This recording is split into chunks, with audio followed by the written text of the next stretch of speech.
बोलिए सतगुरुदेव की जय साहिब। यह सब साधन से नहीं हुई, तुम्हारी कृपा पाए कोई कोई। इसका मतलब ये नहीं है कि साहब कह रहे हैं कि आप कुछ नहीं करो। लोग सरल चीजें ढूंढते हैं।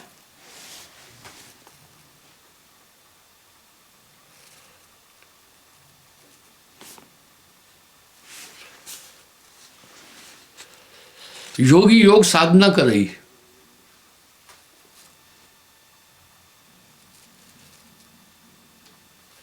भवसागर से नहीं तर रही। अब जब ये बात बोलेंगे तो लोग कहेंगे भैया ये क्या बोल रहे हैं, क्योंकि जितनी भी योग क्रियाएं सबका संबंध हमारे मन से है। मन लेवे मन देवे मन हंसे मन रोवे, मन जागे मन सोए। जिन भी क्रियाओं का संबंध है, जो भी क्रियाएं हैं वो मन और माया के द्वारा हो रही है। यही बात करें। फिर आवे फिर जाई, कर्म कर्म है कर्म बहुत अर जाई। कर्म फांस में जगत फंसाना, पूरी दुनिया इस तरह कर्म की फांसी में फंसी हुई है।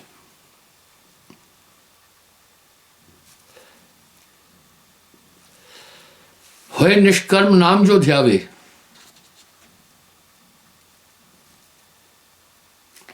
योनि संकट बहु न आवे। जो भी क्रियाएं मनुष्य कर रहा है वो क्रियाएं 14 तरह से ही होती है, और कोई क्रिया आत्मा सबसे परे है।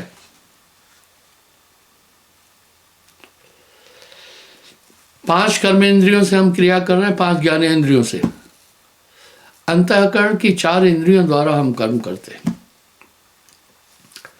क्रिया यही है, क्रिया योग से नहीं होगा। कृपा अदा कर खुद खजाने से छुड़ा ले अपने बंदे को।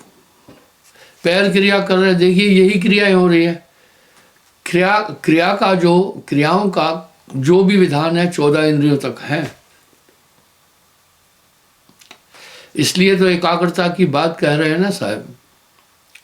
पहली क्रिया हमारे चरण पांव करते हैं, इनकी क्रिया सब चलना, और चल रहे हैं सभी। चींटी भी चल रही है, सांप भी चल रहा है, हाथी भी चल रहा है। पहली क्रिया पांव से, दूसरी क्रिया हाथों से,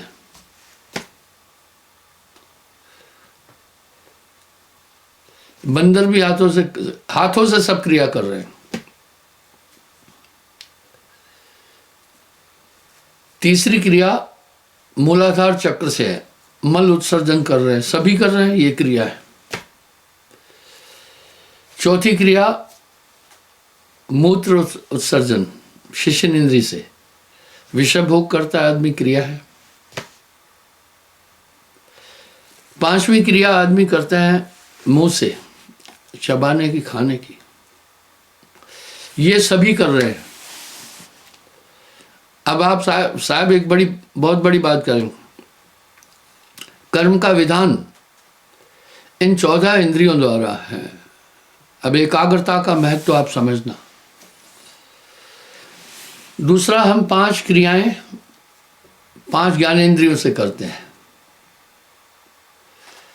पहला हम देख रहे हैं, ये क्रिया है। भाई अभी मैं आपको कहूं छत की तरफ देखो, आपने देखा, क्रिया है। दूसरी क्रिया हम लोग कानों से करते हैं, सुन रहे हैं। मैं जो बोल रहा हूं आप सुन रहे हैं। तीसरी क्रिया हम नाक से करते हैं, सूंघते हैं। चौथी क्रिया हम त्वचा से करते हैं। उदाहरण के लिए, पानी पड़ा है, ठंडा है या गर्म है, न तो आंख बता पा रही है, न तो कान बता पा रहे हैं। हम हाथ डुबो कर देते, स्किन करती है, सर्दी और गर्मी को अनुभव करते। पांचवी क्रिया हमारा मुंह करता है।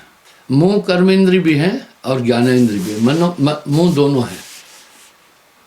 मुंह कर्मेंद्री भी है, ज्ञानेंद्री भी है। आपने आम देखा, खरीदने गए, आम की शेप देखी, सुंदर है, पका है, लेकिन उसका स्वाद क्या है ये आप नहीं जान पा रहे। तब आप दुकान वाले को कहते भाई थोड़ा आम काट के दो, मैं देखूं कैसा स्वाद है। तो जीभ ने बताई स्वाद, ये 5 इंद्रियां ये कर्म कर रही, इससे सभी कर्म कर रहे। 4 अंतःकरण की और इंद्रियां हैं, मन, बुद्धि, चित्त, अहंकार। इनको सूक्ष्म इंद्रियां कहते हैं। मन से हम इच्छाएं करते हैं, कभी कभी इच्छा करते हैं आज हम ये खाएंगे, आज हम वहां जाएंगे, ये इच्छा थी। इसका संबंध किससे? हमारे मन से। दूसरा, हम बुद्धि से काम करते हैं। हम चलते हैं तब भी बुद्धि का प्रयोग करते हैं। चलते हैं हम क्या देखते हैं कि इस तरफ चलो या उस तरफ चलो, बुद्धि बताती है कि भाई ये कांटा है, ये रास्ते में कुछ अंकड़ वगैरह है, इससे साइड हो जाओ। बुद्धि से बहुत काम करते हैं। चौथा, हम चित्त से काम करते हैं। भाई मामा के घर जा रहे हैं, आपने प्लान किया, मामा का घर कहाँ है, मामा कैसा है, कितनी दूर है, चित्त ने बताया, देखिए कितना काम। चौथा काम हम अहंकार से करते हैं। अहंकार क्या है? मैं हूं, मैं बैठ रहा हूं, मैं उठ रहा हूं, मैं चल रहा हूं, मैं जाग रहा हूं, मैं सो रहा हूं। इस प्रकार से हम सब जो भी क्रियाएं कर रहे हैं ये सब मन है। हमारी आत्मा इससे वो क्रियातीत है। जितनी ये क्रियाएं हो रही है ये सब मन है। अब यहां हमारी आत्मा का इससे संबंध नहीं, लेकिन इन सबको क्रियान्वयन करने के लिए आत्मा अपनी शक्ति दे रही है। इस पॉइंट पर साहब ने बड़ा सुंदर शब्द कहा, संतो तन खोजे मन पाया। भाई तन खोजने से मन ही मिला, तन ही मन है, ये तन पूरा मन है। इसकी बनावट ऐसे की है जिससे भौतिक जगत के कार्य हो, इसलिए इसमें इंद्रियां हैं, कर्मेंद्रियां, ज्ञानेंद्रियां। आत्मा इसमें फंसी है और आत्मा अब क्या कर रही है? ये तन पंच भौतिक तत्वों का बना, और ये इंद्रियां केवल भौतिक चीजों को देखती है, ये परमात्मा को नहीं देख सकती है। शास्त्रों में व्याख्या है कि वो इंद्रियातीत है, व्योमातीत है, शब्दातीत है, वाणी में नहीं आ सकता। इसलिए जो भी क्रियाएं कर रहे हैं, हंसना है, रोना है, खुश होना है, परेशान होना है, प्रसन्न होना है, सब मन है। यहां साहब ने एक सटीक शब्द कह दिया, मन हंसे, मन रोए, मन जागे, मन सोए, मन लेवे, मन ही दे, मन ही शूरमा, मन ही कायर, मन ही कृपण, मन ही दाता। कहत कबीर सुनो भाई साधो, जगत बना है मन से। ये पूरा शरीर एक पिंजरा है। इस पिंजरे में जीवात्मा रहकर जो जो आज्ञा मन देता है वो करती है। और मन क्या आज्ञा देता है? भौतिक पदार्थों की। मन कभी प्रभु से मिलने और स्मरण करने की आज्ञा नहीं देने वाला है। अगर साहब अपनी वाणी में एक बात कह रहे हैं कि भाई तेरा बैरी कोई नहीं, तेरा बैरी मन, मन ही स्वरूपी देव निरंजन तोह राख भरमाई। मन का मतलब सिर्फ शरीर और भौतिक जगत के पदार्थों से है। मन कभी सुमरण में नहीं बैठने वाला, चंचल है मन। भाइयों, मन का विश्लेषण जितना सुंदर तरीके से साहब ने अपनी वाणियों में दिया है, कभी किसी ने बोला नहीं है। आगे बोल रहे हैं,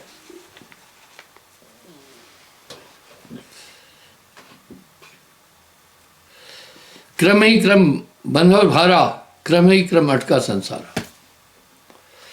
इसी क्रम में सभी संसार अटका है।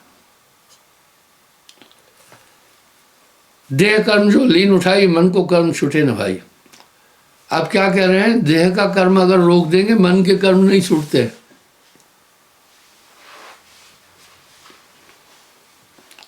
अब मन का कर्म क्या है भाई? आप शांत बैठ जाते ध्यान में, आपने कर्म इंद्रियों को साध लिया, देह वो कर्म था। आपने आंखें भी बंद कर दी, आप कोई पदार्थ नहीं देख रहे। मैं एक बात कह रहा हूं, देखना एक जहमत है। उदाहरण के लिए आपने इसको देखा, फौरन कहेंगे हैंड सैनिटाइजर है, देखा ना। इसलिए अनचाहे अगर मैं कहूं आप इस हाथ को देखो, फौरन आपका ध्यान हाथ में गया, आपने 5 उंगली देखा, वो पूरा इंद्रियां पूरा काम कर रही है। और इन पूरे कामों से हमारी आत्मा का कोई भी संबंध नहीं है। हमारी आत्मा का इनसे कोई संबंध नहीं है। हमारी ये कर्म इंद्रियां कर क्या रही है? अपने अपने विषय की तरफ दौड़ा रही है। कैसे विषय की तरफ खींच लेती है? सुंदर भोजन देखा तो आंखें पहले ही लपकने लगती है कि खा लें। सुंदर नारी पर दृष्टि पड़ी तो काम वासना जागरूक हो जाती है। अपनी अस्तुत और सुंदर शब्द सुने तो कान प्रसन्न हो जाते हैं। खुशबू मिली तो नाक प्रसन्न होता है, बदबू होने से कहता है बंद करो मुझे। त्वचा हमेशा कोमल स्पर्श चाहती है, शीतोष्ण ज्यादा नहीं चाहती है। तो ये सभी इंद्रियां अपने अपने मतलब के लिए लगी है। 5 इंद्री प्यूं प्यूं करत है, भोजन चाहत न्यारी न्यारी, संतों घर में झगड़ा भारी। ये बड़ी स्वार्थी है और पूरा संसार इन्हीं इंद्रियों के फेर में चक्कर लगा रहा है। अगर आपने शरीर को कंट्रोल भी कर दिया, आप बैठ गए ध्यान में, फिर मन की क्रिया खत्म नहीं होती है। ये जीवात्मा बहुत बुरी तरह बना है। अब मन की क्रियाएं माया कहलाती है, तन की क्रियाएं माया कहलाती है। पंच भौतिक तत्व ही माया है, उसको प्रकृति कहो, नेचर कहो या माया कहो, वो है। अगर आपने भौतिक संसार के कार्य बंद कर दिए तो फिर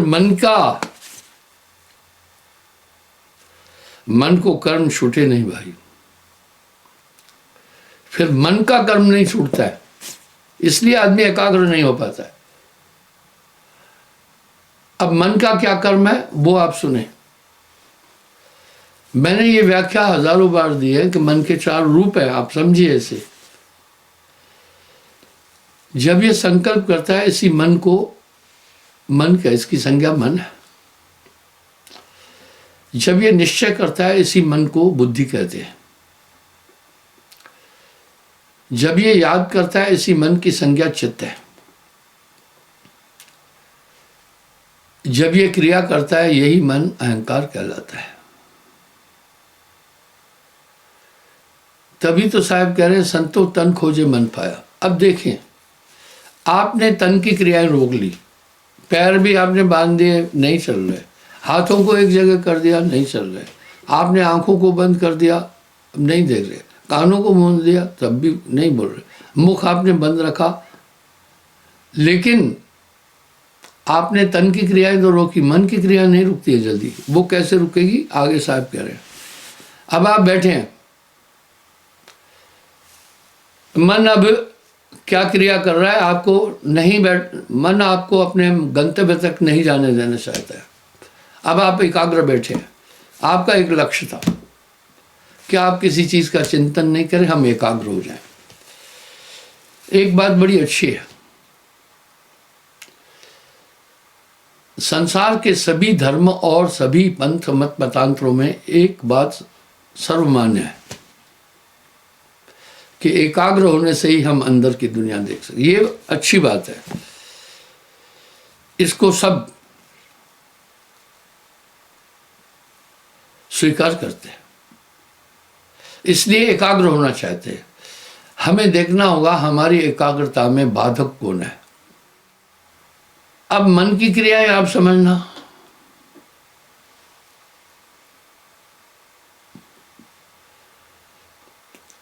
आपने अगर तन को शोध लिया, कुछ हठयोग से भी कर लेते हैं, पर मन मानत नहीं, मन मोरा साधो।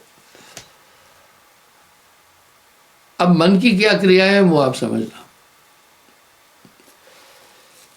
आप बैठे हैं, मुद्रा में बैठे हैं, साधन की अवस्था में बैठे, मन नहीं रुक रहा, मानत नहीं, मन मोरा।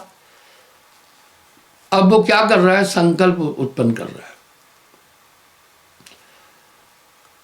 कि बेटी की शादी में ये काम करना। अब ये आपको बेटी की शादी उस समय क्यों याद आई? मन की साजिश को आप ठीक से समझें। कितने स्पष्ट तौर पर साहब कह रहे हैं, भाई तुम्हारा बैरी और कोई नहीं है, तेरा बैरी कोई नहीं, तेरा बैरी मन, आपका बैरी मन है। जैसे आपने सोचा बेटी का ब्याह करना है, आप एक जुगाड़ में रहेंगे, पैसे कहाँ से इकट्ठा करें, लड़के कहाँ, आप कहाँ एकाग्र बैठे हैं। माला तो कर में फिरे, जीव फिरे मुखमा, मनवा तो दस दिस फिरे, ये भी सुमरना है। देखा आपको कैसे बाधा डाली? यही मन अवरोधक है, ईश्वर तक जाने के लिए मन बाधा है। और एक अच्छी बात है, हर एक आदमी चाहे कोई भी उपासना कर रहा है वो सब तो ये कह रहे हैं भाई मन माया में फंसे, आगे नहीं बढ़ रहे हैं। इतना जरूर सब कह रहे हैं कि भाई मन माया में फंसे। देखो तो सही, मन और माया आपसे ताकतवर हैं, आप ताकतवर हैं। दरअसल मन और माया दोनों आपकी ताकत से ही चल रहे हैं, आपने तो अपने आप को खुद बांधा हुआ है। एक भजन में साहब ने इसकी पुष्टि कर दी, आप हो, आप ही बंध लो। अपने आप ही अपने आप को आत्मा ने बांधा है। भाई मन ने आपको कहा, मन के तलाए चलाए तन चले ताको सर्व जाए, कि भाई मिठाई खाना है, मिठाई की दुकान महाजन की उधर चलो। आप नहीं जाए, मन कुछ नहीं कर सकता है। पर पूरी दुनिया मन की मुरीद है, वो मन को ही सोच रहे हम ही मन है, बस यही भ्रम है। मन पंगु है, कुछ नहीं कर सकता, आपकी ताकत से मन एक्टिव है। मन जाता है जाने दे, गह के राग शरीर, उतरा पड़ा कमान से क्या कर सकता तीर। अब फिर मनमौजी कहते हैं ना, कुछ लोगों का मन पर कोई नियंत्रण नहीं, जो जो मन कहता है करते जाते। अब मन कैसा है? वाह, मन लोभी, इसमें बड़ा लोभ है, इसकी वृत्ति है। जैसे जल की वृत्ति शीतलता है, मन की ये वृत्ति है। मन लालची, मन लालची। मन चंचल मन चोर, मन चंचल मन चोर। मन के मते न चल तू भाई, पलक पलक मन और, बड़ा चंचल है ये। इस तरह कभी मन को समझा नहीं। इंसान जब मल्लयुद्ध करता है या लड़ाई करता है तो वो जानता है सामने वाला क्या क्या दाव मारेगा। हाथों से किक मार सकता है, सर मार सकता है, आदि आदि। तो वो पहले उनको काबू करता है। मन को समझिए ना, पहले मन चीने कोई बिरला भेजी। इस मन के भी चार रूप हैं। जब आपके शरीर के चार रूप हैं ना, हाथ पांव धड़ सर और धड़, इस शरीर के मुख्य चार भाग है, हाथ पांव सर और धड़। इस तरह मन के भी 4 भाग है। जब ये इच्छा करता है इसको मन कहते हैं, इच्छाओं का निरोध करना। जब ये याद करता है इसी मन को चित्त कहते हैं। जब ये क्रिया करता है इसी मन को अहंकार कहते हैं। जब ये याद करता है इसको चित्त कहते हैं। ये 4 मन के रूप हैं। तन की क्रिया रुक जाती है, मन की क्रिया नहीं रुकती है। अगर हमारी एकाग्रता में सबसे बड़ा बाधक है तो मन है। और यही बात तो वासुदेव कृष्ण अर्जुन से बोले हैं, हे अर्जुन, मन का निग्रह करके आत्म का साक्षात्कार करो।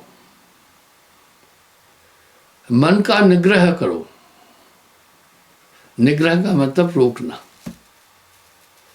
अब आप ध्यान में बैठे हैं। आप क्यों बैठे हैं ध्यान में? एकाग्र होने के लिए ना। मन ने इच्छा की 2 कमरे बनाना। आप उस समय सोचो ना। जब तक आप ये चीज नहीं समझेंगे कैसे अंदर की दुनिया में जाएंगे।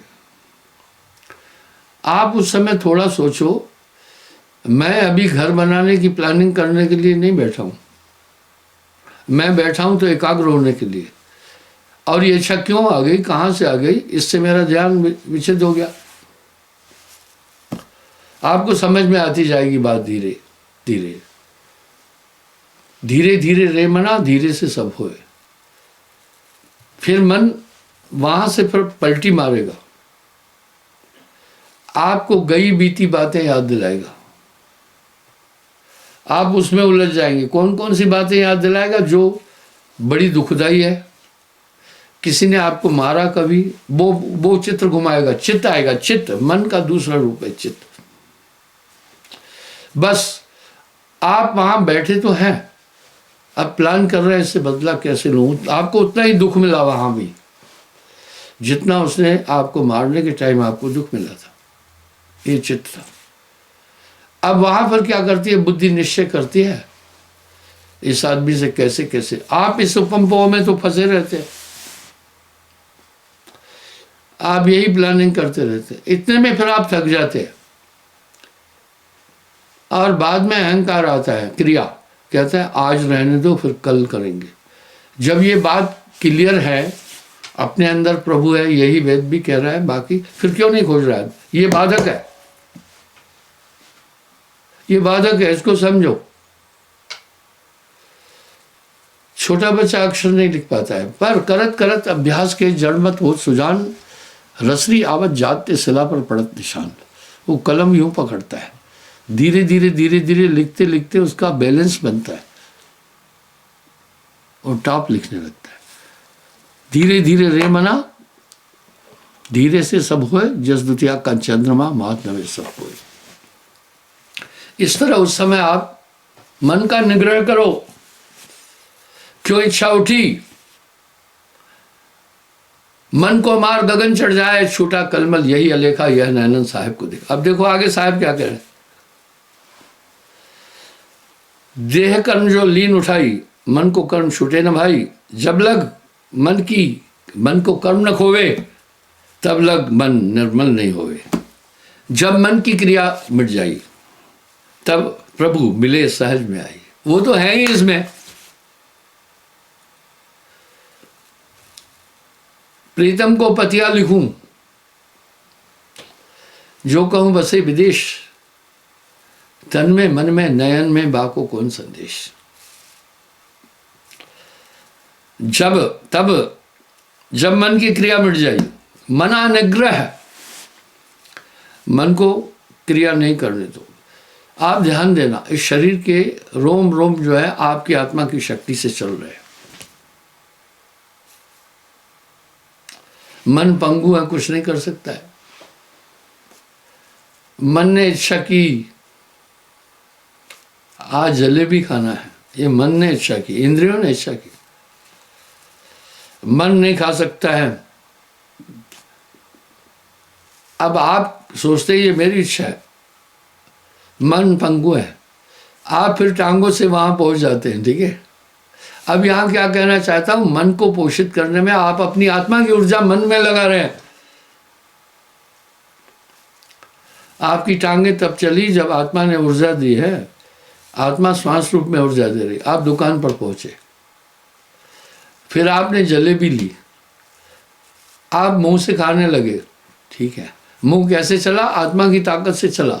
यानी मन का पोषक, आपकी आत्मा ही मन को पोषित कर रही है, वो खुद कुछ नहीं कर सकता है। मन जाता है, जाने दे। गह के राख शरीर, उतरा पड़ा कमान से, क्या कर सकता तीर। तीर की ताकत कमान के साथ है, मन की ताकत आत्मा के साथ है। आपा पो आपा ही बंद लो, मैं साहब इसको कह रहे। अब यहां साहब स्पष्ट कह रहे, जब मन की क्रिया मिट जाई तब प्रभु मिले सहज में आई। जब मन की क्रिया मिट जाई तब प्रभु मिले सहज में आई।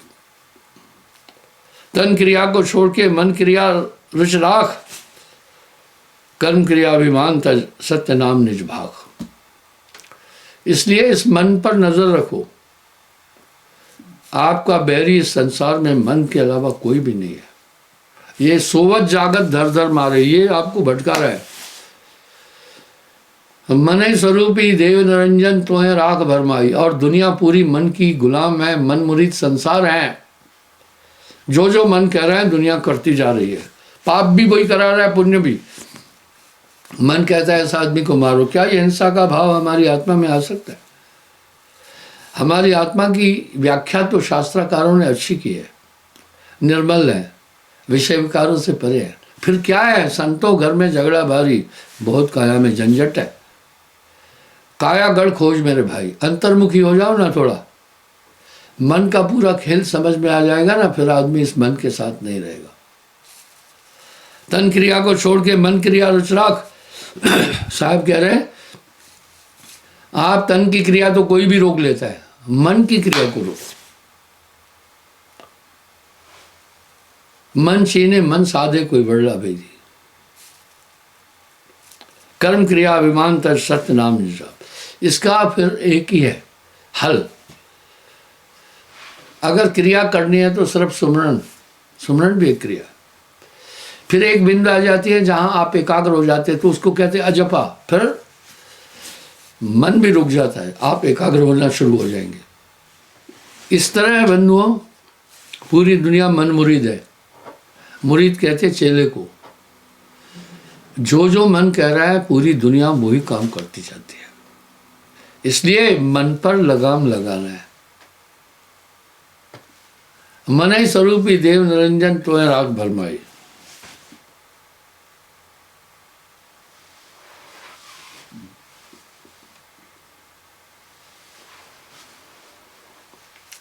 तन की क्रिया दे बहाई, मन की क्रिया पर नजर रख भाई। मन की क्रिया नियंत्रण में जब हुई, ताए समान और नहीं कोई। मन ही के हारे हार है, मन ही के जीते जीत। पार ब्रह्म को पाइए मन ही के प्रति।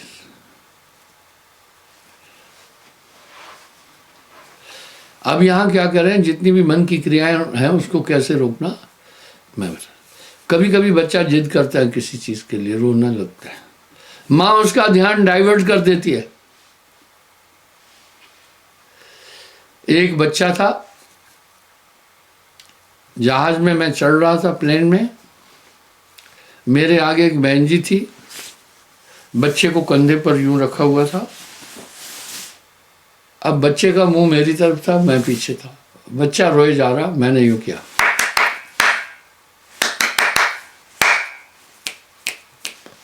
वो भूल ही गया क्यों रो रहा हूं। जब एकाएक चुप हो गया, उसकी माँ ने पलट कर देखा क्या है, कैसे चुप हुआ। तो तब तक मेरी क्रिया हो रही थी, वो उसी में उलझा। मन को जगत में नहीं लगाना। जितना मन आपका जगत में घूमेगा उतना आपका अंतःकरण गंदा हो जाएगा। काम क्रोध मन ही उपजाएगा। अभी यहां साहब कह रहे हैं मन पर जो असवार है ऐसा बिरला कोई। मन पर जो असवार है ऐसा बिरला कोई, और मन छीने कोई बिरला भी आ जाएगा नजर में।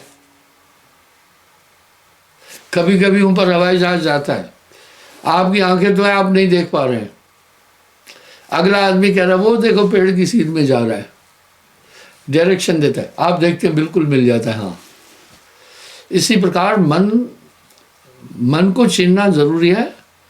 आपका शत्रु मन है, जब आप मन को देखेंगे तो उस पर नियंत्रण हो जाएगा। मन पर जो अस्वार है ऐसा बड़ लको, इसका उपक्रम ही सुमरण है। सत्य नाम निज भाग, इसलिए सुमरण की महिमा इतनी अधिक की। पहले सुमरण क्रिया है, जब आप एक ही जगह रहेंगे सुमरण करेंगे तो बाकी क्रियाएं बंद हो जाएगी, उसके बाद अपने स्वरूप में आते जाएंगे तो वहाँ सुमरण भी बंद हो जाता है। जाप मरे अजपा मरे अनहद भी मर जाए, सुरत समानी शब्द में ताको काल रखा है। तो बंधुओं, इस मन पर आप नजर रखो, आपका यही दुश्मन है। बार बार जन्म मरण के क्रम में आपको मन ही भटकाता है। मन ही स्वरूपी देव निरंजन त्वं राख भरमाइश है। कल मैं पुनः हाजिर हो जाऊंगा। साहेब बंदगी।